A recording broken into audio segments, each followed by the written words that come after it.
പെട്രോളിന്റെ വിലയെല്ലാം കണ്ട് നമ്മൾ അന്തം വിട്ട് നിൽക്കുന്ന ഒരു സമയമാണുള്ളത്.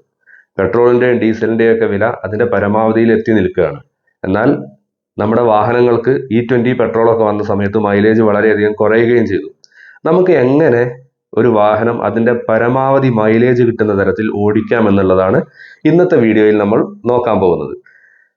അതിന് മുന്നോടിയായിട്ട് ഞാൻ ഇവിടെ കാണിക്കാം. ഞാൻ ഉപയോഗിക്കുന്നത് 2014 മോഡൽ സ്വിഫ്റ്റ് ഡീസലാണ്, ഡീസൽ വണ്ടിയാണ്. ഈ വാഹനം കഴിഞ്ഞ ദിവസം ഞാൻ ഓടിച്ചപ്പോൾ എനിക്ക് കിട്ടിയ മൈലേജ് ഞാനിവിടെ കാണിക്കാം. ഇവിടെ മൈലേജ് കാണാൻ സാധിക്കുന്നുണ്ട് 27.9 കിലോമീറ്റർ. ഇത് ഞാൻ 60,800 കിലോമീറ്റർ എന്നാണ് യാത്ര തുടങ്ങിയിട്ടുള്ളത്.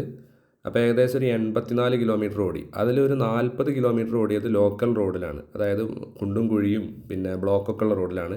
ബാക്കിയുള്ള 44 കിലോമീറ്റർ ഓടിയിട്ടുള്ളത് ഹൈവേയിലാണ്. അപ്പോഴേക്ക് ഹൈവേ തീർന്നു. ഏകദേശം നമ്മുടെ ഈ പുതിയ ഹൈവേ ചാവക്കാട് എത്തുമ്പോൾ കഴിയുമല്ലോ, അവിടെ എത്തിയിട്ടുണ്ട്. ആ സമയത്ത് കിട്ടിയ മൈലേജാണ്. അപ്പോൾ ഇങ്ങനെ മൈലേജ് കിട്ടണമെങ്കിൽ നമ്മൾ എങ്ങനെ വാഹനം ഓടിക്കണമെന്നാണ് നമ്മൾ ഇന്നിവിടെ നോക്കാൻ പോകുന്നത്. അതിന് ശ്രദ്ധിക്കേണ്ട കാര്യങ്ങൾ എന്തൊക്കെയാണെന്ന് നമുക്ക് 1 by 1 ആയിട്ട് നോക്കാം. ആദ്യത്തെ കാര്യമാണ് സ്മൂത്ത് ആക്സിലറേഷൻ. ഒന്നാമത്തെ കാര്യമാണ് മൈലേജ് ലഭിക്കാൻ നമ്മൾ ശ്രദ്ധിക്കേണ്ടത് സ്മൂത്ത് ആക്സിലറേഷൻ. എന്താണ് സ്മൂത്ത് ആക്സിലറേഷൻ എന്ന് പറഞ്ഞാൽ, പല ആളുകളും ആക്സിലറേറ്റർ കൊടുക്കുക എങ്ങനെയാണ്, വളരെ ഫാസ്റ്റ് ആയിട്ട് അങ്ങ് ആക്സിലറേറ്റർ കൊടുക്കും. ഒരിക്കലും നമ്മൾ അങ്ങനെ ആക്സിലറേറ്റർ കൊടുക്കരുത്. ആക്സിലറേറ്റർ കൊടുത്തു കഴിഞ്ഞാൽ കുഴപ്പമില്ല, വണ്ടി പോകും. വണ്ടി പോകുമ്പോൾ എന്ത് ചെയ്യും, പെട്രോളോ ഡീസലോ എന്താ വെച്ചാൽ അത് വളരെയധികം കൺസ്യൂം ചെയ്തുകൊണ്ടാണ് വണ്ടി മുന്നോട്ട് പോകുക.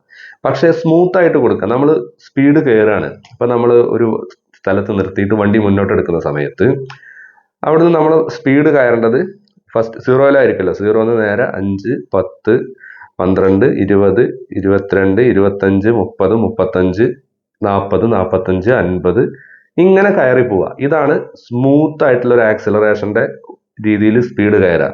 അതല്ലാതെ സഡൻ ആയിട്ട് നമ്മൾ ഒറ്റ ചവിട്ടി കഴിഞ്ഞാൽ വണ്ടി 0 നേരെ എങ്ങനെ ആയിരിക്കും കയറുക, 0 നേരെ 10, 25, 30 എന്ന് പറഞ്ഞിട്ട് വളരെ ഫാസ്റ്റ് ആയിട്ട് അങ്ങനെ കയറും.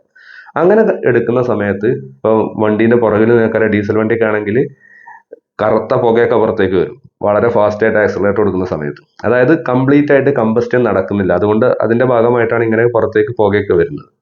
അപ്പൊ ഈ ഒരു ഗ്രാജുവൽ ആക്സിലറേഷൻ, ഗ്രാജുവൽ ആയിട്ട് സ്പീഡ് ഇൻക്രീസ് ചെയ്ത് കൊണ്ടുവരാം. അപ്പൊ അതിന് സ്മൂത്ത് ആയിട്ട് ആക്സിലറേഷൻ കൊടുക്കുക. അപ്പൊ യാത്ര ചെയ്യുന്നവർക്കും ഒരു സുഖം ഉണ്ടാവും. വണ്ടി വളരെ സ്ലോ ആയിട്ട് ഗ്രാജുവൽ ആയിട്ട് ഇങ്ങനെ സ്പീഡ് കയറുമ്പോൾ അവർക്കും ഒരു മുഷിപ്പ് ഉണ്ടാവില്ല. ഇതാണ് ഒന്നാമത്തെ കാര്യം, ഗ്രാജുവൽ അല്ലെങ്കിൽ സ്മൂത്ത് ആക്സിലറേഷൻ. ഇനി രണ്ടാമതായിട്ട് ശ്രദ്ധിക്കേണ്ട ഒരു കാര്യം, മെയിൻറ്റെയിൻ എ കോൺസ്റ്റന്റ് സ്പീഡ്.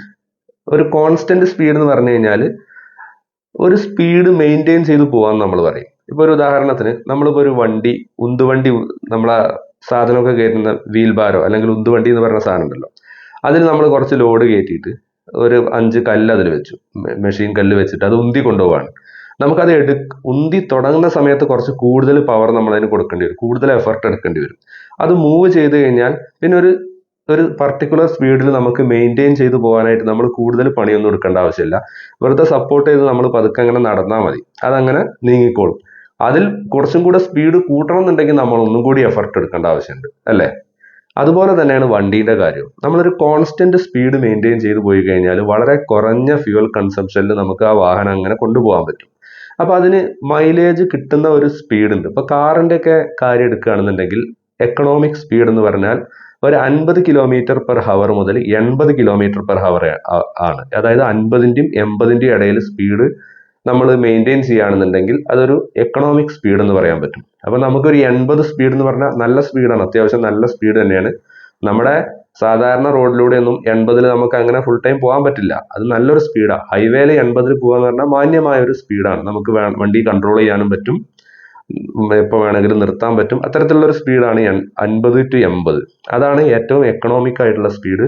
ഈ ഒരു സ്പീഡിൽ നമ്മൾ മെയിൻറ്റെയിൻ ചെയ്തുകൊണ്ട് അങ്ങനെ പോവുകയാണെന്നുണ്ടെങ്കിൽ നമുക്ക് നല്ല മൈലേജ് കിട്ടും. അത് പെട്രോളോ ഡീസലോ CNG ഏതോ ആയിക്കോട്ടെ, ഇലക്ട്രിക് ആണെങ്കിൽ പോലും ഈ ഒരു സ്പീഡ് നമ്മൾ മെയിൻറ്റെയിൻ ചെയ്ത് കഴിഞ്ഞാൽ അതിൽ നമുക്ക് നല്ലൊരു ഫ്യൂവൽ എഫിഷ്യൻസി കിട്ടും. കാരണം അവിടെ വളരെ കുറച്ച് ഫ്യൂവൽ മാത്രമേ വാഹനം ഈ സ്പീഡ് നിലനിർത്താൻ വേണ്ടിയിട്ട് ഉപയോഗിക്കുന്നുള്ളൂ. അടുത്തൊരു കാര്യമാണ് യൂസ് ഹയർ ഗിയേഴ്സ് ഏർലി. അതായത് വലിയ ഗിയറാണ്. നമുക്കൊരു സാധാരണ ഒരു കാറാണെന്നുണ്ടെങ്കിൽ ഇപ്പം നോർമലി ഒരു കാറിന് 5 ഗിയറാണ് ഉണ്ടാവുക, 6 ഉള്ളതുണ്ട്. പഴയ കാറൊക്കെ ആണെങ്കിൽ 4 ഉള്ളൂ. നമുക്കൊരു 5 ഉള്ള കാർ നോക്കാം. First, second, third, fourth, fifth, പിന്നെ ഒരു ഗിയർ ഉണ്ടാവും, അതേതാണ് റിവേഴ്സ് ഗിയർ. നമ്മൾ മാനുവൽ കാർ ആണെന്നുണ്ടെങ്കിൽ നമുക്ക് തന്നെ എന്ത് ചെയ്യാൻ പറ്റും, ഒരു സ്പീഡ് എത്തുമ്പോൾ നമുക്കറിയാം തൊട്ടപ്പുറത്തെ ഗിയറിലേക്ക് മാറേണ്ടത്. അങ്ങനെ വളരെ ഫാസ്റ്റ് ആയിട്ട് നമ്മൾ 5ാമത്തെ ഗിയറിലേക്ക് വണ്ടി എത്തിക്കുക. അത് ആ സ്പീഡ് മെയിൻറ്റെയിൻ ചെയ്യണം കേട്ടോ. ഏകദേശം ഒരു 45 ലെവലിൽ എത്തിക്കഴിഞ്ഞാലേ നമുക്ക് 5ലേക്ക് ഇടാൻ പറ്റുള്ളൂ. അപ്പോൾ നമ്മൾ വളരെ പെട്ടെന്ന് അതിലെത്തിയിട്ട് ആ 5ാമത്തെ ഗിയറിലേക്ക് വണ്ടി എത്തിക്കുക. അതാണ് നമ്മൾ ചെയ്യേണ്ട ഒരു കാര്യം. കാരണം 5ാമത്തെ ഗിയർ ആവുന്ന സമയത്ത് എന്താ സംഭവിക്കുന്നത് വെച്ച് കഴിഞ്ഞാൽ വണ്ടിയുടെ സ്പീഡ് കൂടുതലായിരിക്കും, എഞ്ചിന്റെ RPM കുറവാകും. എഞ്ചിൻ വളരെ കുറച്ച് കറങ്ങിയാൽ മതി, പക്ഷെ വാഹനം നല്ല സ്പീഡിൽ പോകും. അങ്ങനെ പോകുമ്പോൾ എന്തായിരിക്കും, എഞ്ചിൻ വളരെ കുറഞ്ഞ കറങ്ങലിൽ വണ്ടി നല്ല സ്പീഡിൽ പോകുകയാണെന്നുണ്ടെങ്കിൽ അവിടെ ഫ്യൂവൽ എഫിഷ്യൻസി കൂടും. അപ്പോൾ എത്രയും പെട്ടെന്ന് തന്നെ നമ്മൾ എന്ത് ചെയ്യുക, ഹയർ ഗിയറിലേക്ക് മാറ്റുക. അത് മാനുവൽ ഗിയർ ബോക്സിൽ മാത്രമേ ഇത് പ്രായോഗികമുള്ളൂ. ഓട്ടോമാറ്റിക് ആണെന്നുണ്ടെങ്കിൽ നമ്മൾ സഡൻ ആക്സിലറേഷൻ ഒഴിവാക്കി സ്മൂത്ത് ആയിട്ട് ഇങ്ങനെ കൊടുത്തു കഴിഞ്ഞാൽ അത് കയറി വന്നോളും. പെട്ടെന്ന് ആക്സിലറേറ്റർ കൊടുക്കുമ്പോൾ ഗിയർ ഓട്ടോമാറ്റിക് ആണെന്നുണ്ടെങ്കിൽ അത് ഡൗൺ ചെയ്യുകയാണ് ചെയ്യുക. നിങ്ങൾ ശ്രദ്ധിച്ചിട്ടുണ്ടാവും, ഓട്ടോമാറ്റിക് വാഹനങ്ങളാണെങ്കിൽ സഡൻ ആക്സിലറേഷൻ കൊടുക്കുന്ന സമയത്ത് ഏത് ഗിയറിലാണോ ഉള്ളത് അതിൽ നിന്ന് നേരെ താഴെ ഗിയറിലേക്കാണ് അത് വരിക. അതുകൊണ്ട് ഗ്രാജുവൽ ആയിട്ട് ആക്സിലറേഷൻ കൊടുത്തിട്ട് അത് ഏറ്റവും ടോപ്പ് ഗിയറിലേക്ക് എത്രയും പെട്ടെന്ന് എത്തിക്കുക. ടോപ്പ് ഗിയറിൽ എത്തിക്കഴിഞ്ഞാൽ എഞ്ചിന്റെ RPM കുറച്ച് മതി. അതുകൊണ്ട് തന്നെ നമുക്ക് ഫ്യൂവൽ എഫിഷ്യൻസി ലഭിക്കും. അടുത്തൊരു കാര്യമാണ് ആൻറ്റിസിപ്പേറ്റ് ദ ട്രാഫിക് ആൻറ്റിസിപ്പേറ്റ് ചെയ്യാന്ന് പറഞ്ഞു കഴിഞ്ഞാൽ നമുക്ക് വണ്ടി ഓടിക്കുമ്പോൾ നമ്മൾ മുന്നോട്ട് നോക്കിയിട്ടാണ് ഓടിക്കുക. അപ്പം നമുക്ക് അറിയാൻ പറ്റും കുറെ മുന്നിൽ ഒരു 100 മീറ്റർ അപ്പുറം അല്ലെങ്കിൽ 150 മീറ്റർ അപ്പുറത്തായിട്ട് ഒരു ഹമ്പ് ഉണ്ട്, അല്ലെങ്കിൽ ഒരു ട്രാഫിക് വരുന്നുണ്ട്, കുറച്ച് ആളുകളുണ്ട്, അവിടെ നമുക്ക് വണ്ടി നിർത്തണം എന്നുള്ളത് നമുക്ക് അറിയാൻ പറ്റും. അങ്ങനത്തെ ഒരു കണ്ടീഷനിൽ ഒരു 100 മീറ്റർ ഇപ്പുറം തന്നെ നമ്മൾ എന്ത് ചെയ്യുക, അതിന് പ്രിപ്പയർ ചെയ്യുക, അതായത് വാഹനം സ്ലോ ഡൗൺ ചെയ്യുക. അങ്ങനെ ചെയ്തു കഴിഞ്ഞാൽ അവിടെ നമുക്ക് ഫ്യൂവൽ എന്ത് ചെയ്യാൻ പറ്റും, സംരക്ഷിക്കാൻ പറ്റും, അതിൽ എഫിഷ്യൻസി വർദ്ധിപ്പിക്കാൻ പറ്റും. അല്ലാത്ത പക്ഷം നിങ്ങൾ നേരെ ഒരേ ആക്സിലറേഷൻ കൊടുത്തുകൊണ്ട് അവിടെ വരെ പോയിട്ട് അവിടുന്ന് സഡൻ ബ്രേക്ക് അങ്ങോട്ട് ചെയ്ത് കഴിഞ്ഞാൽ ഈ എഞ്ചിനിൽ ഉണ്ടായിട്ടുള്ള ഈ പവർ മൊത്തം അവിടെ എന്താണ്, ആ സഡൻ ബ്രേക്കിങ്ങിലൂടെ അവിടെ ഹീറ്റായിട്ട് ലോസ് ആയി പോവുകയാണ് ചെയ്യുന്നത്. അപ്പം നമ്മൾ ആൻറ്റിസിപ്പേറ്റ് ചെയ്യുക, മുന്നിൽ ഒരു ട്രാഫിക് വരുന്നുണ്ട് അല്ലെങ്കിൽ ഒരു ഹമ്പ് വരുന്നുണ്ടെങ്കിൽ അതിന് വണ്ടി കുറച്ച് പുറകെ തന്നെ നമ്മൾ നിർത്താൻ വേണ്ടിയിട്ട് തയ്യാറെടുക്കുക. ചെറിയ സ്പീഡ് കുറച്ച് കൊണ്ടുവന്നു കഴിഞ്ഞാൽ വളരെ സ്മൂത്ത് ആയിട്ട് വണ്ടി അവിടെ ആ ട്രാഫിക് കഴിഞ്ഞു പോവുകയും ചെയ്യും, നമുക്ക് ഫ്യൂവൽ എഫിഷ്യൻസി കിട്ടുകയും ചെയ്യും. അതാണ് ആൻറ്റിസിപ്പേറ്റ് ദ ട്രാഫിക് എന്ന് പറയുന്നത്. പിന്നൊരു കാര്യമാണ് നമ്മൾ വാഹനം ഓടിക്കുന്ന എല്ലാ ഡ്രൈവർമാരും ശ്രദ്ധിക്കേണ്ട ഒരു കാര്യം, ലൈറ്റ് പെഡൽ ഓൺ ദ ആക്സിലറേറ്ററിൽ ചെറിയ പെഡൽ വളരെ ചെറുതായിട്ട് ഇങ്ങനെ കൊടുക്കുക. നേരത്തെ നമ്മൾ പറഞ്ഞതിന്റെ ഭാഗം തന്നെയാണ് ഈ ആക്സിലറേറ്റർ പെഡൽ ചവിട്ടി അമർത്തിയിട്ട് നേരെ അടിയിൽ തട്ടി നിൽക്കുന്ന രീതിയിലേക്ക് ആക്കരുത്.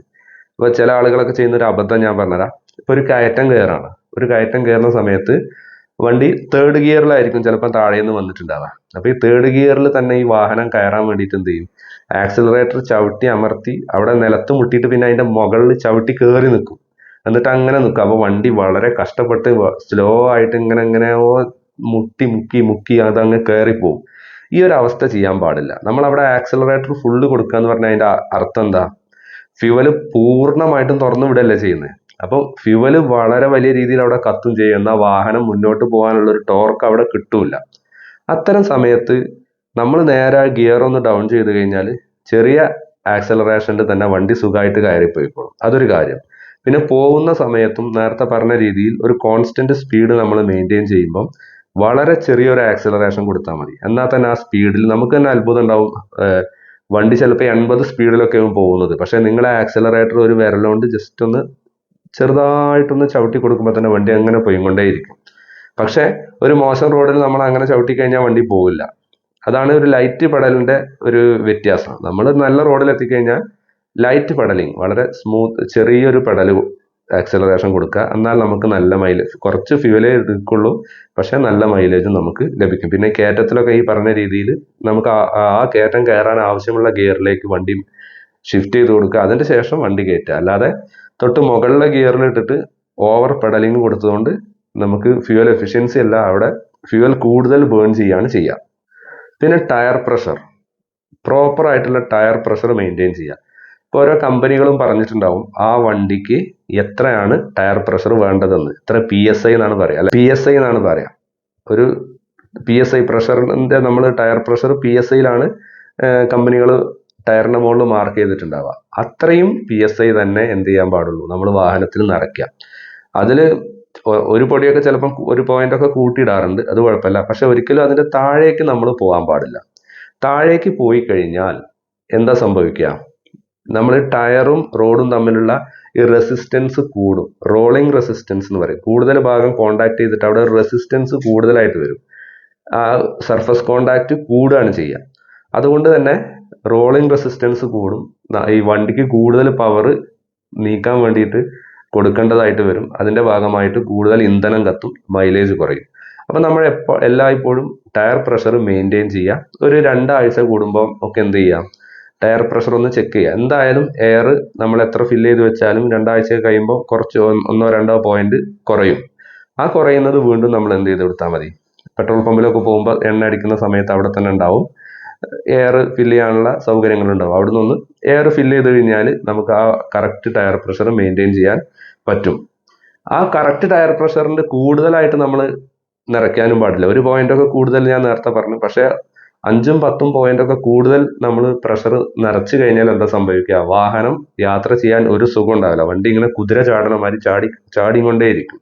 അതായത് ഓവർ പ്രഷർ ആയി കഴിഞ്ഞാൽ ഒരു വാഹന നിർമ്മാതാവ് ആ വാഹനത്തിന് ഏറ്റവും സ്മൂത്ത് ആയിട്ട് യാത്ര ചെയ്യാൻ പറ്റിയിട്ടുള്ള ടയർ പ്രഷർ അവരതൊക്കെ സയന്റിഫിക്കലി പ്രൂവ് ചെയ്തിട്ടാണ് ഇതൊക്കെ നിങ്ങളടുത്ത് പറഞ്ഞു തരുന്നത്, അല്ലെങ്കിൽ ആ മാനുവലിൽ പറയുന്നത്.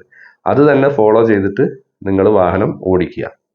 പിന്നെ റെഡ്യൂസ് എക്സ്ട്രാ വെയിറ്റ് എന്തെങ്കിലും ഉണ്ടെങ്കിൽ, അതായത് നമ്മുടെ വാഹനത്തിൽ നമുക്ക് ആവശ്യമില്ലാത്ത വെയിറ്റ് ഉള്ള സാധനങ്ങൾ എന്തെങ്കിലും ഉണ്ടെങ്കിൽ അത് ഒഴിവാക്കി വെക്കുക. വെയിറ്റ് ഉള്ള സാധനം എന്ന് പറഞ്ഞാൽ ഒരു 50 കിലോന്റെ അരിച്ചാക്ക് നമ്മൾ എക്സ്ട്രാ ആയിട്ട് അവിടെ വെച്ച് ഇറക്കേണ്ട സ്ഥലത്ത് ഇറക്കാതെ വീണ്ടും ഒരു 50 കുറച്ച് ദൂരം കൊണ്ടുപോവുകയാണെന്നുണ്ടെങ്കിൽ അതുവരെ നമ്മുടെ വാഹനത്തിന്റെ മൈലേജ് നല്ല രീതിയിൽ കുറയാൻ കാരണമാകും. ഒരു 50 കിലോ ഏറെ വെച്ച് കഴിഞ്ഞാൽ തന്നെ എന്ത് ചെയ്യും, എഞ്ചിന് അത്രയും ലോഡ് കൂടുതലാണ്. അതുകൊണ്ട് മൈലേജ് നല്ല രീതിയിൽ കുറയും. അപ്പൊ നമ്മുടെ വാഹനത്തിൽ എക്സ്ട്രാ വെയിറ്റ് വരുന്ന എന്തെങ്കിലും സാധനങ്ങൾ ഉണ്ടെങ്കിൽ, നിങ്ങൾക്ക് ആവശ്യമില്ലാത്ത സാധനങ്ങൾ എക്സ്ട്രാ വെയിറ്റ് വരുന്നുണ്ടെങ്കിൽ അത് പരമാവധി ഒഴിവാക്കുക. വണ്ടികൾ തന്നെ മാനുഫാക്ചർ ചെയ്യുമ്പോൾ നിങ്ങൾ ശ്രദ്ധിച്ചിട്ടുണ്ടാവും, പഴയ വാഹനങ്ങൾ, പഴയ ഒരു 10-15 കൊല്ലം മുന്നുള്ള ഒരു വണ്ടി അതിന്റെ പുതിയ മോഡലുമായിട്ട് കമ്പയർ ചെയ്യുന്ന സമയത്ത് വലിയ രീതിയിൽ വെയിറ്റ് കുറച്ചിട്ടുണ്ടാവും. അപ്പോൾ സ്വിഫ്റ്റിന്റെ കാര്യം തന്നെ എടുക്കാം. സ്വിഫ്റ്റ് ഒക്കെ 2004-ലും 2005-ലും 2010-ലൊക്കെ ഇറങ്ങിയ വണ്ടികളുണ്ടല്ലോ, 2012 വരെയൊക്കെ ഇറങ്ങിയ വണ്ടികൾ നല്ല വെയിറ്റ് ഉള്ള വണ്ടികളായിരുന്നു. അതിന്റെ ശേഷം 15, 16, 20, 22, ഇപ്പൊ 25 ഒക്കെ എത്തിയപ്പോഴേക്കും എന്തായി, അവര് മെറ്റീരിയലൊക്കെ മാറ്റിയിട്ട് വണ്ടിയുടെ വെയിറ്റ് നല്ല രീതിയിൽ കുറച്ചു. കാരണം ഇതെന്തിനാ കുറച്ചത്, വണ്ടിയുടെ വെയിറ്റ് കുറച്ചത് വേറെ ഒന്നിനും വേണ്ടിയിട്ടല്ല, മൈലേജ് കൂടാൻ വേണ്ടിയിട്ട്, ഫ്യൂവൽ എഫിഷ്യൻസി കൂടാൻ വേണ്ടിയിട്ടാണ്. അപ്പൊ നമ്മൾ കമ്പനി തന്നെ ഇങ്ങനെ വെയിറ്റ് കുറയ്ക്കുന്ന സമയത്ത് നമ്മൾ ആവശ്യമില്ലാത്ത വെയിറ്റ് അതിൽ എടുത്തിടേണ്ട ആവശ്യമില്ലല്ലോ. അതുകൊണ്ട് എക്സ്ട്രാ വെയിറ്റുകൾ എന്തെങ്കിലും ഉണ്ടെങ്കിൽ അതൊക്കെ ഒഴിവാക്കുക. അതൊരു മൈലേജ് കൂട്ടാൻ വേണ്ടിയിട്ടുള്ള ഒരു പ്രധാനപ്പെട്ട ഒരു ഘടകമാണ്. പിന്നെ ഒരു മൈലേജ് കുറയ്ക്കുന്ന ഒരു വലിയ സാധനമാണ് എ സി. പക്ഷേ എ സി ഇല്ലാതെ നമുക്കൊട്ട് യാത്ര ചെയ്യാനും പറ്റില്ല. എ സി ഇട്ട് കഴിഞ്ഞാൽ സാധാരണ വണ്ടി എന്ന് പറഞ്ഞാൽ CC കൂടിയ വണ്ടികളിൽ ഇത് അത്രത്തോളം ബാധിക്കില്ല. ഇപ്പോൾ ഒരു ഉദാഹരണത്തിന് 2000 CC ഒക്കെ ഉള്ള വണ്ടിയാണെന്നുണ്ടെങ്കിൽ നമ്മളത് എ സി ഇട്ട് പോകുമ്പോഴും അത് എഞ്ചിന് അത്ര വലിയൊരു ലോഡായിട്ട് വരില്ല.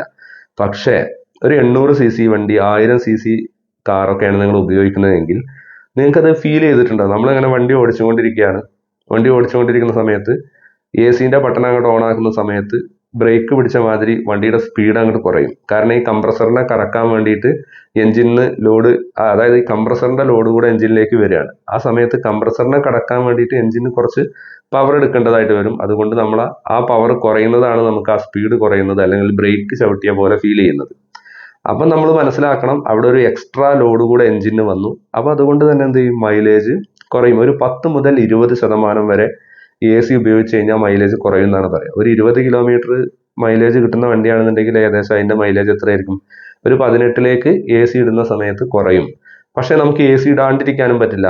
അതുകൊണ്ട് നമ്മൾ എ സിന്റെ ഉപയോഗം സ്മാർട്ടായിട്ട് കൈകാര്യം ചെയ്യുക, അതേ നമുക്ക് പറ്റുള്ളൂ. അതെങ്ങനെ സ്മാർട്ടായിട്ട് കൈകാര്യം ചെയ്യാം, എ സി ഓൺ ആക്കി കഴിഞ്ഞാൽ എപ്പോഴും ഫുൾ എ സിന്റെ മാക്സിമം പൊട്ടൻഷ്യലിൽ ഇടരുത്.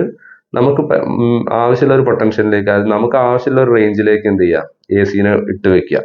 ഓവറായിട്ട് തണുക്കാൻ വേണ്ടിയിട്ട് അതിന്റെ ഫുള്ളിൽ ഇട്ട് കഴിഞ്ഞാൽ അത് എഞ്ചിന് ഓവർ ലോഡ് വരും, വളരെ വലിയ രീതിയിൽ മൈലേജ് കുറയാനും കാരണമാവും. അതുകൊണ്ട് പിന്നെ വണ്ടി നിർത്തിയിടുന്ന സമയത്തൊക്കെ തണുപ്പുള്ള സ്ഥലത്ത് നിർത്തിയിടുക. അങ്ങനെ തണലത്ത് നിർത്തിയിട്ട് കഴിഞ്ഞാൽ ഓവറായിട്ട് നമുക്ക് പിന്നെ എ സി ആവശ്യം വരില്ല, ഇതിനെ മൊത്തം തണുപ്പിക്കാൻ വേണ്ടിയിട്ട്. എ സി എപ്പോഴും ഒരു മീഡിയത്തിൽ ഇട്ട് വെക്കുക. എന്നാൽ കുറച്ച് സമയം ഇടുമ്പോൾ തണുപ്പ് കൂടുതൽ, അതിൻ്റെ ഉള്ളിൽ ഫുള്ള് തണുത്ത് വരും, നമുക്ക് നല്ല മൈലേജോട് കൂടി ഓടിക്കാനും പറ്റും. പിന്നെ ഇതിൽ വേറൊരു വേർഡിക്റ്റ് ഉണ്ട്. അതായത് എ സി ഇടുമ്പോൾ മൈലേജ് കുറയുമെന്ന് പറഞ്ഞെങ്കിലും ഇതെല്ലാം നിങ്ങളൊരു ഹൈവേയിൽ പോകുന്ന സമയത്ത് ഒരു 60 കിലോമീറ്റർ അല്ലെങ്കിൽ ഒരു 50 കിലോമീറ്റർ വരെ ഇത് ബാധകമാവുന്നുള്ളൂ.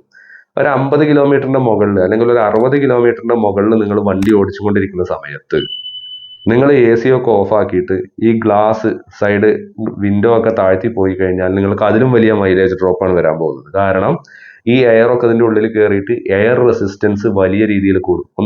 ഒരു കാര്യം ആലോചിച്ചാൽ മതി. നിങ്ങളിങ്ങനെ ഓടിക്കൊണ്ട് പോവാണ്. നിങ്ങൾ സാധാരണ ഓടി പോകുമ്പോൾ നമുക്ക് ഫ്രീ ആയിട്ട് ഓടിപ്പോകുന്നു. നിങ്ങൾ ഒരു കുട നൂർത്തിയിട്ട് കുട പുറകിലേക്ക് പിടിച്ചിട്ട് ഓടിപ്പോയി നോക്കൂ.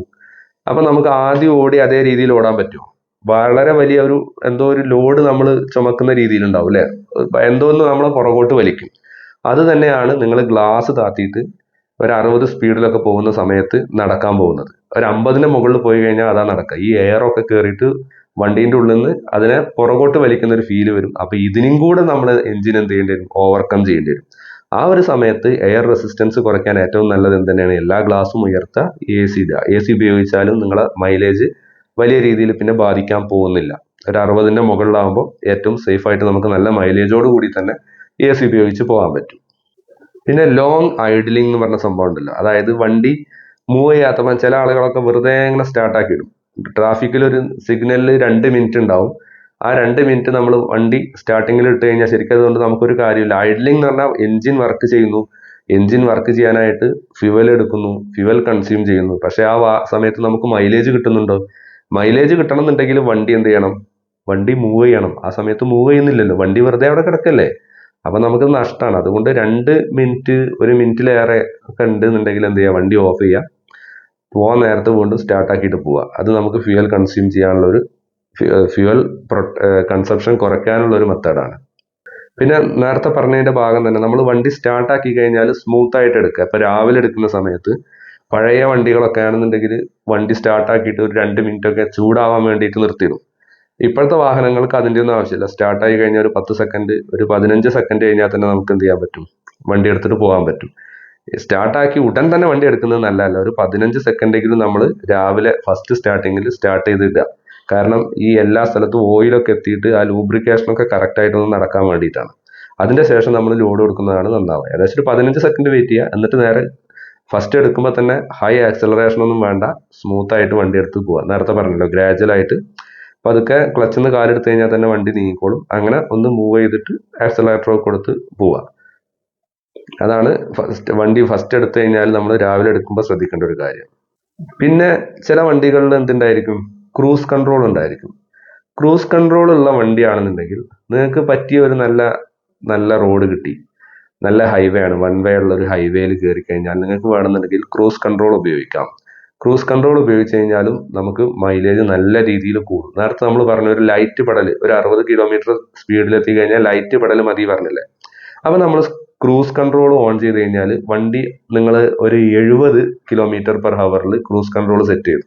പിന്നെ വണ്ടി ആ 70-ലേ പോകുള്ളൂ. അപ്പൊ നമ്മൾ ഹൈവേയിൽ ഇങ്ങനെ പോയിക്കൊണ്ടിരിക്കുമ്പോൾ 70-ൽ വണ്ടി എത്തിക്കഴിഞ്ഞാൽ ആ വണ്ടിയുടെ മൊമെന്റം കൊണ്ട് തന്നെ എന്ത് ചെയ്യും? കുറെ ദൂരം അങ്ങനെ പോയിക്കൊണ്ടേയിരിക്കും. ആ സമയത്ത് വണ്ടിയിൽ ഫ്യൂവൽ കൊടുക്കേണ്ട ആവശ്യമില്ല. അപ്പം ക്രൂസ് കൺട്രോൾ ഓൺ ചെയ്ത് കഴിഞ്ഞാൽ അവിടെ ഫ്യൂവൽ കൊടുക്കാതെ ആക്സലറേഷൻ ഇല്ലാതെ അങ്ങനെ പോയിക്കൊണ്ടിരിക്കും. പിന്നെ എപ്പോഴാണോ ഈ സ്പീഡ് 70-ൽ നിന്ന് 69-ലേക്ക് വരുന്നത്, ആ സമയം ചെറുതായിട്ട് ഒന്നും കൂടെ വണ്ടി എഞ്ചിൻ എന്ത് ചെയ്യും?